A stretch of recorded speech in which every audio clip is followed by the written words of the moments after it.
Isu perselingkuhan dan kekerasan terhadap perempuan dan anak di Sulawesi Utara bukanlah suatu fenomena yang baru. Namun data terkini menunjukkan bahwa situasi ini kian mengkhawatirkan dan menjadi krisis sosial yang mendesak. Kalau kita melihat ke belakang di budaya kita, ada hal yang kontradiksi ketika kita melihat perempuan dan laki-laki setara dan sederajat. Apa yang hilang? Apa yang berbeda dengan kondisi saat ini? Dua narasumber yang kredibel akan memberikan insight dari perspektif lokal Minahasa tentunya. Ya, saya Rikson Karundeng. Hari-hari suka belajar tentang tradisi budaya Minahasa. Dan bersama-sama dengan kawan-kawan mendirect beberapa komunitas budaya termasuk komunitas literasi di Minahasa yang kami beri nama Mapati. Ya, sehari-hari saya berprofesi sebagai penulis. Ya, saya Riana Elean. Saya peneliti di Pusat Kajian Kebudayaan Indonesia Timur. Selain aktivitas di lembaga masyarakat tersebut, saya juga di kampus mengajar beberapa mata kuliah. Kalau kita lihat saat ini ada data yang kita ambil per Juni tahun ini ada 86 kasus kekerasan terhadap perempuan dan anak. Dan juga yang dominan itu selain KDRT, ada juga pencabulan anak. Lalu bulan Agustus kemarin ada beberapa berita yang memberitakan oknum anggota polisi Polda Sulut melakukan KDRT dan perselingkuhan. Dan ini kalau mau bilang ada kekerasan yang berlapis ya Kak. Ada pengkhianatan, kekerasan fisik, dan penyalahgunaan kekuasaan, abuse of power.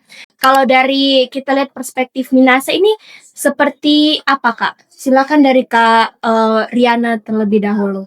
Saya melihat itu, kekerasan ini termasuk isu perselingkuhan, kekerasan dalam rumah tangga, dalam perspektif saya sebagai seorang perempuan Minahasa. Jadi ketika melihat kekerasan, baik kekerasan rumah tangga termasuk perselingkuhan itu, bukan cuma persoalan moralitas individu, tetapi juga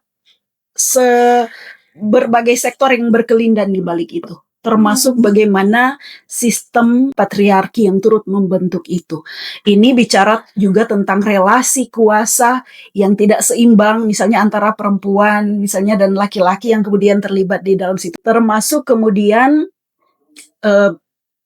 akhirnya itu dikonstruksi secara terus-menerus oleh media dan menjadi cara berpikir masyarakat. Nah, ini menarik kemudian kita melihat bagaimana persoalan-persoalan ini berkelindan satu dengan yang lain, akhirnya membentuk cara pandang orang tentang perselingkuhan misalnya atau kekerasan. Kekerasan terhadap perempuan dan anak itu fakta. Realitas hari ini secara global. Di Indonesia termasuk di Sulawesi Utara. Nah, itu justru yang jadi persoalan menurut saya. Karena di Sulawesi Utara termasuk ada masyarakat adat Minahasa. Yang mewarisi pengetahuan leluhur yang egaliter. Jadi dari pengetahuan, orang Minahasa mewariskan pengetahuan itu secara lisan, dalam simbol-simbol, lewat ritus dan hal lain maksudnya. Hal lain yang kemudian dari situ pengetahuan itu terwariskan. Kita mengenal Nu Itua. Nu Itua itu, ya itu kalau secara hurufiah kira-kira kata-kata dari leluhur. Tapi Nu Itua itu etika moral, adat, budaya, way of life orang Minahasa. Dan itu kemudian diwujudkan dalam berbagai aturan hidup di masyarakat yang tidak tertulis tapi tetap dijaga. Dan itu yang jadi standar moral yang kita sebutkan Raman. Nah, dari situ kemudian kita melihat perilaku yang disebutkan tadi, kekerasan terhadap perempuan termasuk anak itu perilaku yang bertentangan dengan Itua, dengan Kanaraman, dengan prinsip hidup yang diwariskan leluhur, karena itu ada masalah.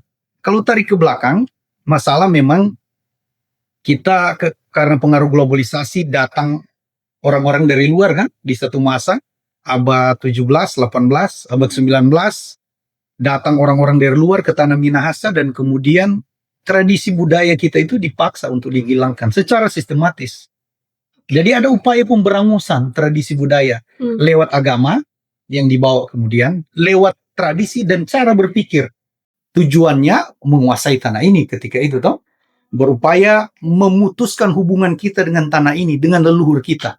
Karena itu berangus semua sumber yang bisa jadi sumber pengetahuan orang Minahasa. Kita mengalami itu. Ketika kita lihat kasus KDRT dan perselingkuhan itu makin naik, dari pandangan Kak Rikson maupun Kak Riana, apakah artinya budaya di Minahasa itu gagal jadi benteng moral, atau justru kita sebagai TOW atau masyarakat itu justru kita yang gagal melestarikannya, terutama bagi anak Gen Z untuk kita yang sekarang saat ini. Dari Kak Riana? Iya.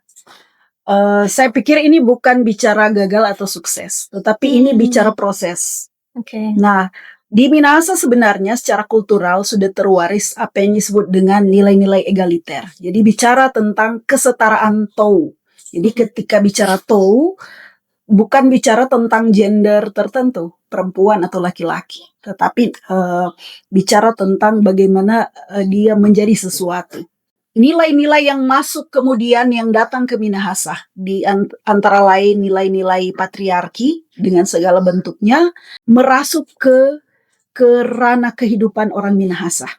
Tetapi dulu sebelum nilai-nilai itu masuk, di tanah Minahasa apa yang kita lihat? Bahwa perempuan dan laki-laki yang ada pada waktu itu bisa memangku misalnya posisi-posisi strategis di masyarakat. Misalnya yang disebut kita sebut walian itu adalah tokoh-tokoh atau individu perempuan yang dipandang memiliki kapabilitas tertentu.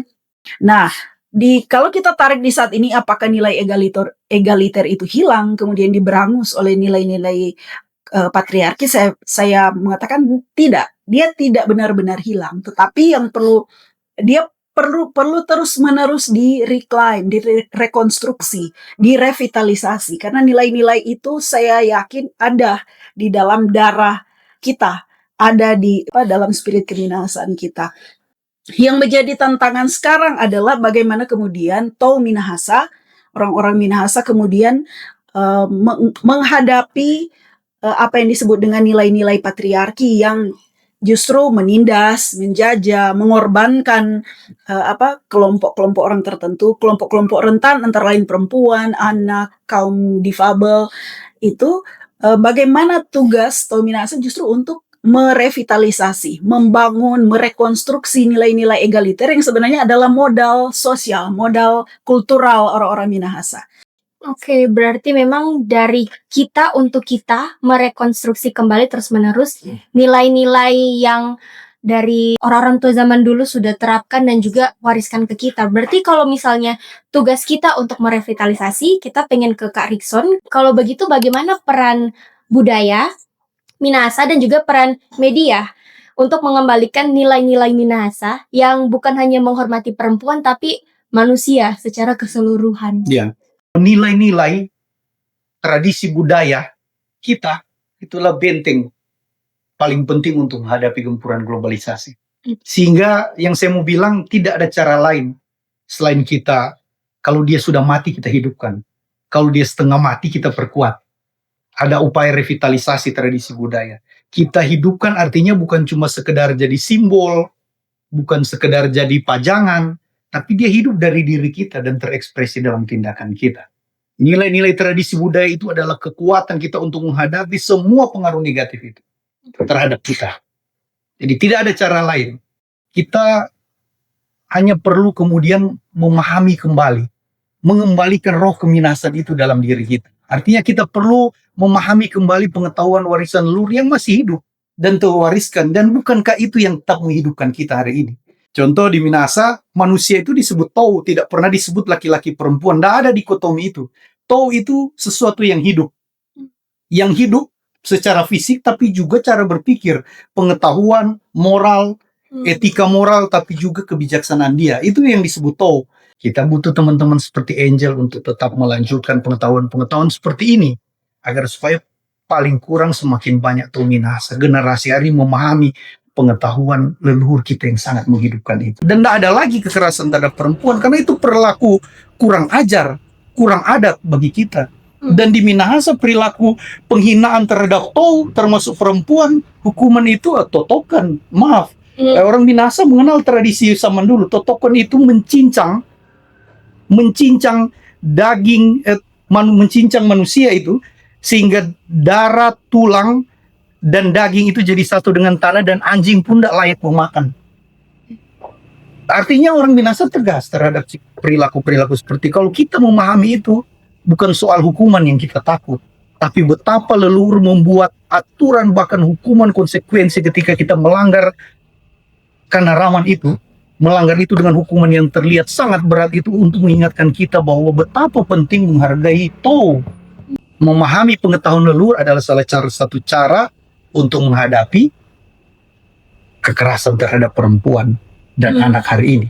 Dan media modern tuh, para influencer, para content creator, para penulis, dan semua orang yang mau berbicara tentang pengetahuan ini, itu bagian dari strategi untuk kemudian mengarus utamakan pengetahuan tradisi ini kembali di tanah kita, kira-kira begitu.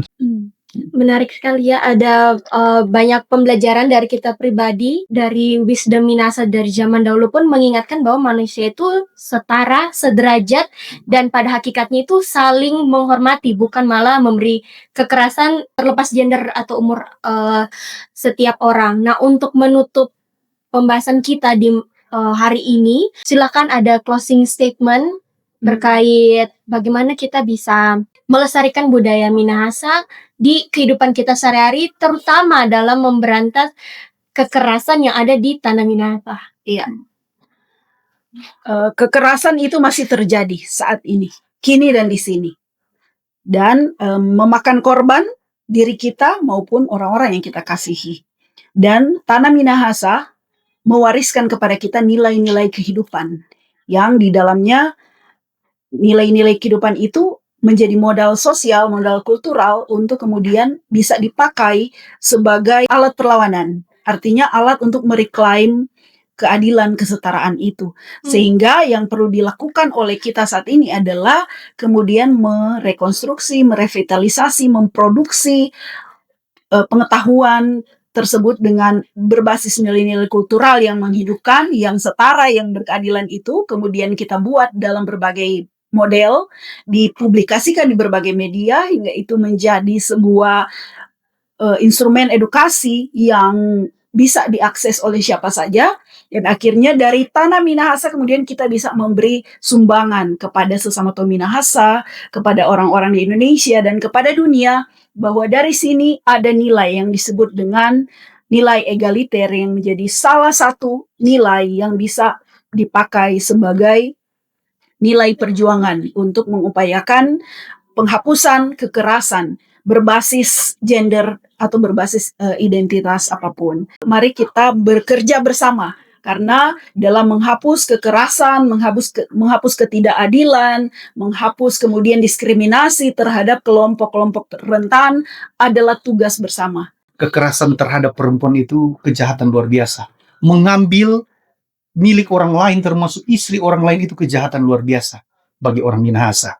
Cara menyelesaikan itu adalah kita kembali ke akar untuk bercermin, menemukan akar pengetahuan yang diwariskan oleh leluhur kita. Pengetahuan juga diwariskan lewat ungkapan, kan kita ada ungkapan tua dari leluhur kita, tou tomou tou mamuali tou. Manusia itu dia harus hidup, karena itu dia menunjukkan sesuatu yang menjadi ciri bahwa makhluk itu dia hidup. Bukan cuma secara fisik, tapi juga pengetahuan dan moral. Tou mamuali tou, ya kalau manusia jadilah seperti manusia. Karena perilaku melakukan kekerasan terhadap sesama itu perilaku binatang, bukan manusia. Tou mamuali tou. Wisdom yang sangat banyak untuk anak Gen Z seperti saya, dan semoga bisa juga untuk teman-teman yang menonton, bukan hanya untuk khusus Gen Z tapi untuk semua generasi, khususnya yang di Minahasa, supaya kita dapat menghidupkan kembali nilai-nilai Minahasa yang ada dan bisa kita terapkan di kehidupan sehari-hari. Sampai jumpa di video selanjutnya.